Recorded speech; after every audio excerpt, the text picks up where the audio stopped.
Electoral bond पर अभी केंद्रीय वित्त मंत्री निर्मला सीतारमन जी के पति ने, परकला प्रभाकरन ने, जो कि बहुत मशहूर अर्थशास्त्री ने, एक बयान दिया है। बयान ये दिया है कि ये सबसे बड़ा घोटाला है और ये दुनिया का सबसे बड़ा स्कैम है। अभी उन्होंने इस पर सवाल उठाया, चूंकि उनकी पत्नी इस समय केंद्रीय वित्त मंत्री हैं और बीजेपी की वरिष्ठ लीडर हैं, लेकिन इस समय एन 3-4 दिन पहले इस तरह का बयान शायद उनके अर्थशास्त्र का गुणा भाग हो और उन्होंने इस चीज़ को व्यक्त भी कर दिया। उन्होंने एक टीवी चैनल को इंटरव्यू देने के दौरान उन्होंने कहा कि ये सबसे बड़ा घोटाला ही नहीं, दुनिया का सबसे बड़ा स्कैम है। उन्होंने कहा कि मुझे लगता है कि चुनावी बॉन्ड का मुद्दा इस चुनाव में अहम मुद्दा बनेगा। बीजेपी की लड़ाई विपक्षी दलों से नहीं या फिर पार्टियों से नहीं होगी, बल्कि इस मुद्दे के चलते असल लड़ाई बीजेपी और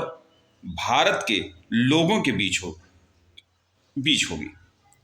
अब सीधी बात है कि बीजेपी को उन्होंने मतदाताओं के बीच बांटने की कोशिश की कि बीजेपी को अपना सब कुछ, यहां पर बीजेपी को बड़ी मुश्किल के दौर से गुजरना पड़ेगा और इन्होंने इसको एक इतना बड़ा स्कैम बताया है, इतना बड़ा घोटाला बताया है कि इस घोटाले की शक्ल में, इस घोटाले को शायद उन्होंने एक बहुत बड़ा घोटाला बता दिया। उन्होंने अपनी दूसरी मतलब बाइट में उन्होंने ये भी कहा कि मुझे लगता है कि इलेक्टोरल बॉन्ड से बड़ा मामला आज की तुलना में कहीं अधिक जोर पकड़ेगा पर और तेजी से आम लोगों के बीच ये पहुंच रहा है। इस पर भी सवाल है कि ये 2-3 लाइनें जो हैं कि ये बहुत तेजी से मामला लोगों के बीच पहुंच रहा है, लोग समझने लगे हैं और इस पर एकदम एक सवाल सा खड़ा होने लगा है कि आखिर निर्मला सीतारमण बीजेपी की वरिष्ठ लीडर हैं, परकला प्रभाकरन उनके पति हैं, कहीं ना कहीं थोड़ा बहुत ताल्लुकात होता है क्योंकि इसलिए है कि उनकी पत्नी उस पार्टी से जुड़ी हैं, लेकिन एक मशहूर अर्थशास्त्री होने के नाते उनका ये बयान बहुत बड़ा बयान है और बीजेपी के लिए एक बहुत बड़ा झटका भी है कि उनके एक वरिष्ठ मंत्री के पति द्वारा इस तरह का बयान, इस बीजेपी को तो बड़ा झटका पे झटका लगा जा रहा है और शायद उनका कहीं सोचना भी जायज़ होगा। और उन्होंने भी अभी उनकी शिक्षा के बारे में बता दें कि उन्होंने लंदन स्कूल ऑफ इकोनॉमिक्स और पॉलिटिकल साइंस से, वहाँ से उन्होंने ग्रेजुएशन भी किया हुआ है और वहाँ से उन्होंने शिक्षा दीक्षा ली है। अब सवाल ये जाता है कि एक विद्वान अर्थशास्त्री अगर इस बात की वकालत कर रहा है तो शायद इस पर अब सवाल उठना लाजमी है और ये लगता है कि बीजेपी को मतदाता मौन होकर, क्योंकि इस बार हम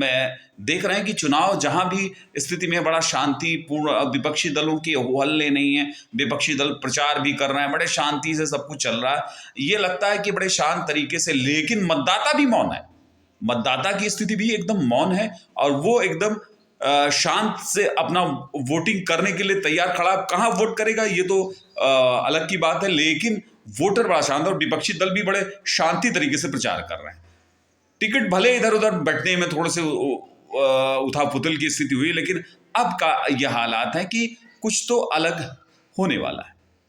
हालांकि इनके बयान को बहुत बड़ी सुर्खियों में लेना ज़रूरी है और ये उन्होंने ये बताया कि दुनिया का सबसे बड़ा स्कैम है, सबसे बड़ा घोटाला है, जिसे पूरे दुनिया में इससे बड़ा कोई घोटाला हुआ ही नहीं हो। उनके बयान की तस्दीक के साथ